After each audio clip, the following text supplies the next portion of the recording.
Hello guys, welcome to another tutorial series about the terrain workflow. This time we're going to make a terrain with a bunch of different tools to update some of the videos we have earlier with some new techniques. To start with, I'm still going to do it with ZBrush first because it's a very nice tool to sculpt. So I'm going to go for a tool and choose a plane 3D and drag it out. Hit T button to go to edit mode, and then also make polymesh 3D. Alright, and when that is done, then we can start sculpting the shapes of the landscape. Okay, I can go to the top view and just start sculpting to define like the corners, like where do I want to have high ground.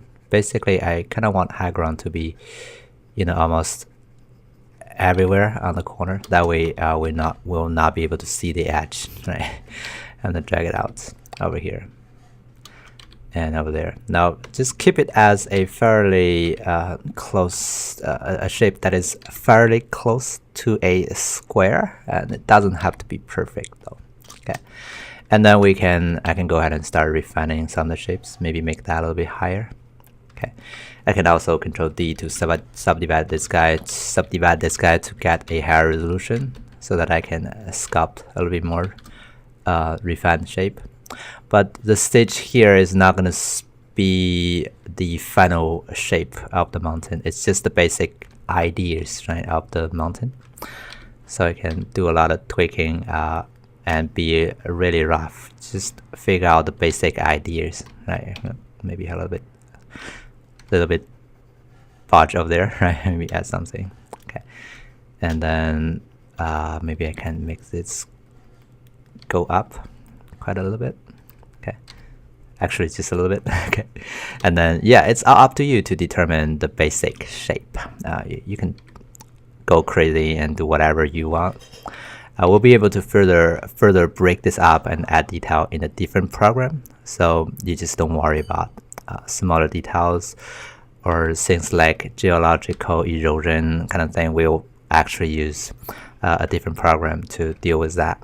What you worry about is again the shapes you're building. Okay, it will be a little bit more beneficial if you can just go inside, right, to see what's going on, right, and you can drag things out around you. Okay.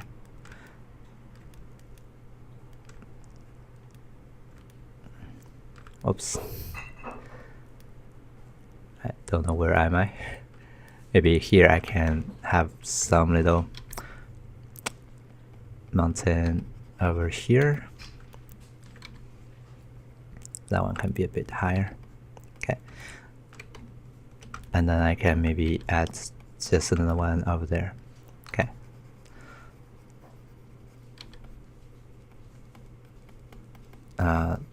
Yeah, it's all up to you to design all these things. Sometimes I would look at some reference to help me to design it, or just follow that reference completely. Whatever, right? One thing you cannot do is actually having concave shapes, so you cannot dig a hole on the side of the wall. It's not going to be able to transfer over. But other than that, everything else should be actually fine. So, right, I'm going to connect those smaller mountains to the surrounding structure.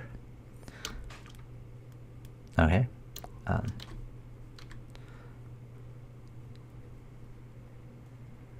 Alright, trying to break up the similarities.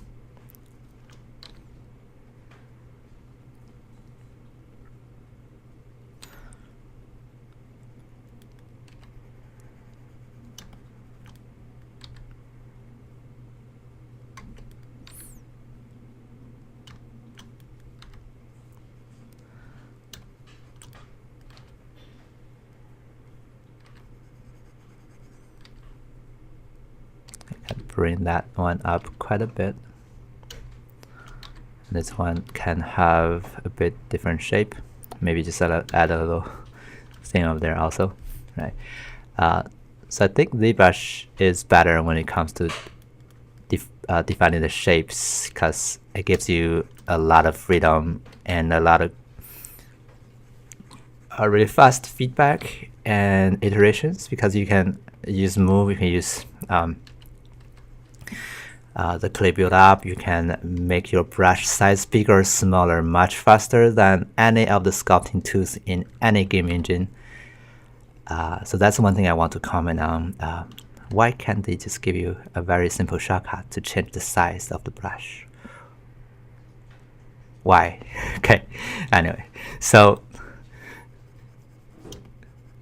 they're using Photoshop in Unreal Engine and Unity, no shortcut. To me, that's, I don't know why they don't have that. Okay. Anyway, so I'm gonna drag this guy over here.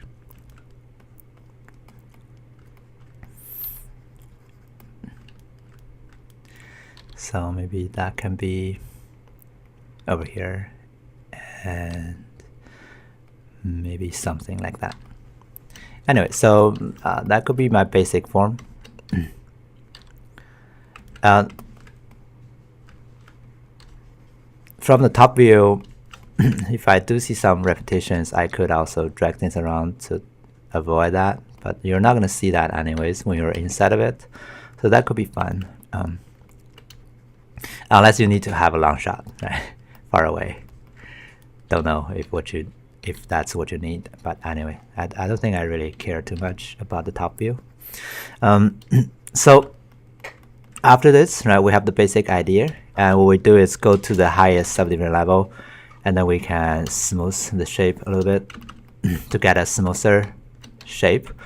And then what we do is go to the alpha, and there is a from mesh.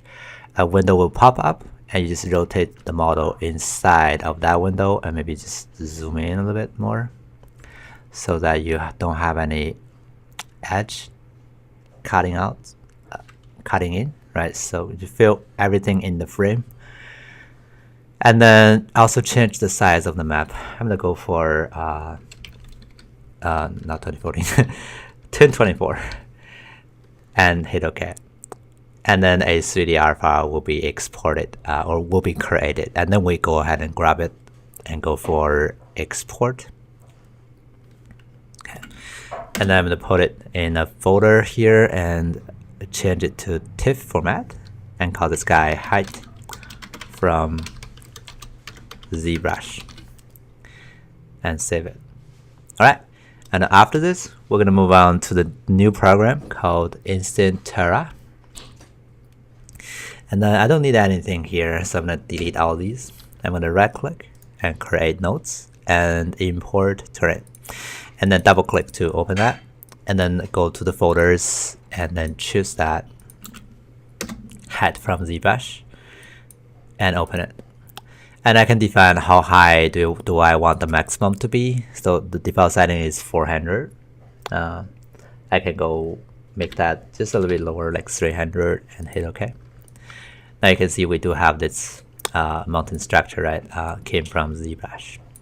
All right, cool. So that's the first step. You go to ZBrush, you sculpt out the basic idea of your mountain layout, and then you move to a terrain specific tool, right? A terrain generation tool, and like Instant Terra.